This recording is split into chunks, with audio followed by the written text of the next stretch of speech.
Чындыгында сиз кимсиз? Ар кимге ар нерсени оодаруудан мурда, ар кимден шылтоону дооматты коюудан мурда сиз өзүңүз кимсиз өзүңүздү билиңиз. Ар ким өзүнөн башка өзгөлөрдү эч ким жакшы билбейт. Өзүңүздү өзүңүз жакшы билесиз. Өзгөлөр сизди билбейт. Сиз Аллахтын алдында кимсиз? Чындыгында акыретте жүзүңүз карабы же жарыкпы? Өзүңүзчө ойлоносузбу ушул нерселерди? Раббым Аллах китебин Куран деп эмне кылдым деп. О элдин алдында периште болуп, жакшы адам болуп, жакшына болуп көрүнө бересиз, красавчик болуп, башкача жүрүп, сыртта ал. Чыныгы жашоодо кимсиз? Аялыңыздын алдында кимсиз? Телефон менен бетме бет калган учурда кимсиз? Жалгыз калганда кимсиң? Сени ошол күнөөлөрдөн жалгыз калган учурда, эл жок учурда, эч ким жок учурда сени күнөөлөрдөн тыйып кала турган сенин бул жактагы жүрөгүң кандай? Чындыгында ар ким өзүн жакшы билет. Өзүн өзгөлөр эч качан билбейт. Сизди өзүңүздөн өздөк башка эч ким билбейт. Өзүңүздү эң жакшы билесиз. Ошондуктан сиз өзүңүздүн алдыңызда кимсиз? О сыртта жакшына болуп, красавчик болуп, аялдар келсе автобуста эшиктерин ача коюп, жакшы мамиле болуп, жылмайып аларга. Сыртта ушундай кээ бирөөлөр. А үйүнө келгендечи сыртта красавчик, а үйдөчү? Үйдө кимсиң сен? Аялыңды алдында кимсиң сен ошолсуң, эл журт үчүндагы. Эгерде эл журт аялың билген нерселерди билсе, сага 3 талак бериши мүмкүн, толук түрдө.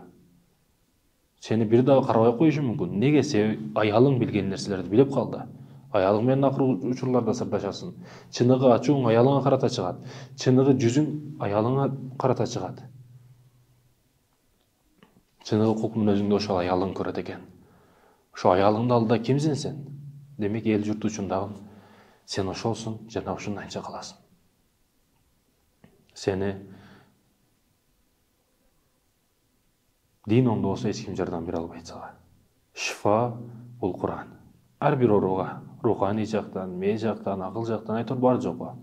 Ошондуктан биз ойлонуп кадам калчап жаткан учурубузда өзгөлөрдөн эмес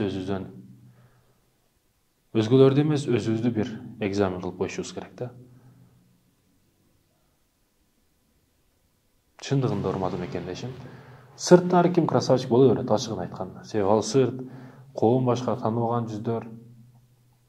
Мисал дават кылган учурда макоми кешке чыккан учурда асырдан кийин даватчылар келишет.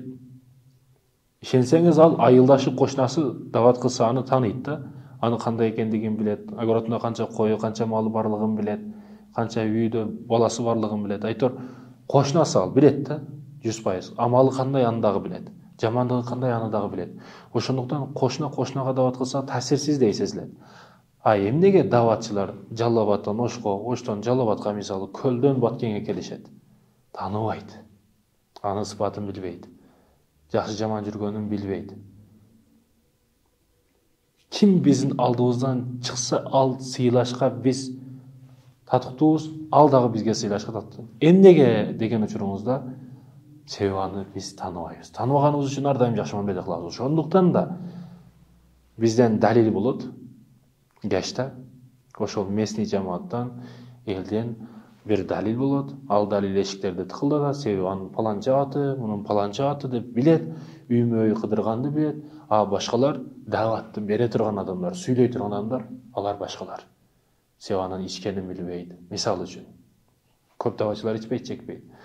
Жаман жүргөнүн билбейт себеби. Билбеген адам сыйга татыктуу экен. Ар бир адам татыктуу сыйга. Себеби биз аны тааныбайбыз. Алдыбыздан чыккан ар бир адам экзамен экен.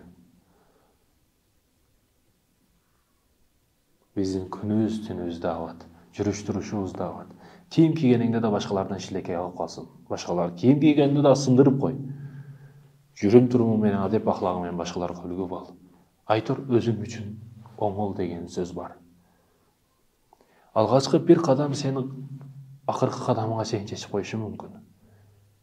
Ошол бир кадам аркылуу, бир мүнөттүк ойлонуу аркылуу биз акыреттеги азап же бейишибизди чечип коюшубуз мүмкүн. Ошондуктан бүгүн 7 ойлоп bir кес дейт го. 70 ойло, бирок туура кес. Акыретиңе зыян болса, аны токтот.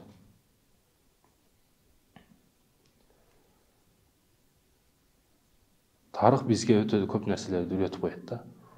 Тарыхтан талим алышыбыз керек. Жазган мисал үчүн жөн эле бир мына свет жарыктары болсун. Лампочка ушундай экен деп жазып жүргөн, ошол илим болуп калды, биз ошону окутабыз. Чындыгында да, ачыгын айтканда. Сиздин кемчиликтериңиз жаса, күнөөлөрүңүз жаса, бул кандай том китептер болуп кетиши толтурду мүмкүн да. Бирөөлөргө кетирген, сарптаган убакыттарыбыз, оозубузда ой келди сүйлөгөн сөздөрүбүз, кыйбаттарыбыз. Аллах өзү кечирсин. Ошондуктан кемчиликти, айыпты биринчи өзүбүздөн издейли, урматтуу мусулман бир туугандарым. Эч качан эч кимден кемчилик издебейли. Бизге акыбыз дагы жок. Анын күнөөсүн таразылаганга, анын сообун таразылаганга эч качан биздин укугубуз да акыбыз жок. Анын өзүнүн ээси бар. Биз өзүбүз менен алек болойлу. Өзгөлөрдүкү өзөктө, биздики өзүбүздүкү. Bir үй бүлө бар экен. Үй бүлөнүн атасы эми башчысы. Ата сүрдүү болот, ата күчтүү болот. Бала дегенде ата дегенде бала бир өзгөчө сүрдүнөт, түрдүнөт. Тарбиясы өзгөрөт. Себеби ата үйдүн куту, ата береке, ата ал. Качан ата ал чыныгы ата боло алган учурда. Бүгүн сиз рекламасыз да балаңызга бардыгына. Ишенсеңиз, кээ бир балдар бар, мектептен кайткан учурда досторунан башка көчөдө барат да. Эмнеге десеңиз, ошол достору кеткен көчөдөн бул дагы басса, алдынан атасы туура эмес абалда чыгып калып, же көчөдө жаткан болот, же арагын кучактап жаткан болот. Ошол учурга досторунун алдында шерименде болуп калбайын, бул менин атам деген көз ирмемдер окуяга туш болуп калбайын деген максатта башка көчөдөн жүрөт. Ушундай окуялар болот.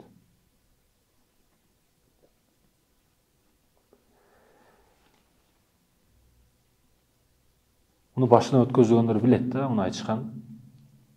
Ошол учурлардын биринде мектептен досторубуз менен кайтсак, ар дайым башка көчөдөн кайтат элем. Бирок мен башка көчөдөн кайтып жаткан учурумда мындай көчөлөр бир туташат дейт. Туташа турган жерге келген учурда ошол туташ жерде атам жерде арагын кучактап уктап жатат. Бул жактан мен досторум келип жатат. Мен туташып атам менен бирбе бир келип калып, үчөөбүз тең. Бул жактан досторум, бул жактан мен, бул ортодо атам. Досторум туура эмес караш кылышты. Ага чейин дагы кээ бир сөздөрүн уккандай болуп калдым. Фаланча досубуздун атасы дегендей кылган сөздөрүн айтып жатты. Мен эмне кыларымды билбейм, жаш жигитмин. Атама дагы жардам бербедим, досторума да кошулбадым. Туура баскан бойдон үй жакка бастым.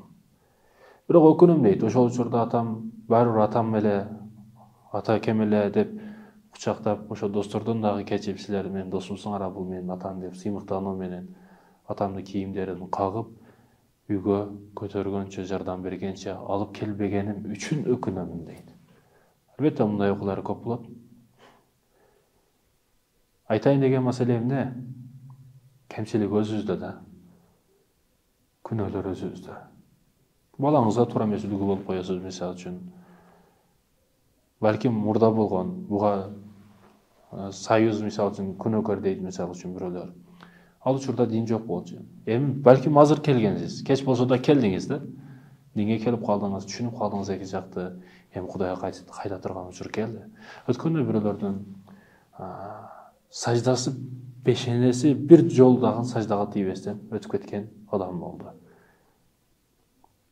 Бул пешене сажда көрө элек өтүп кетти. Анын акырети кандай болот, абалы кандай болот? Устаздардын бири өтө кооз кылып айткан. Журналист суроо берип, силер жыргабайсыңар, ичпейсиңер, чекпейсиңер, кыздарга барбайсыңар, түн клуб кылып, хата кылып, эс алып жүрбөйсүңөр. Эгерде силер бул жыргалчылыктардан баш тартып өлүп калсаңар, акыретте банкротсуңар го, эч нерсеге жетишпей калган болосуңар го. Жашоонун жыргалчылыгын таппай каласыңар го деген экен. Устаздагын ар бир нерсенин оң сол жагы бар. Ар бир суроонун жообу бар. Эгерде акыретчим болуп калсачы,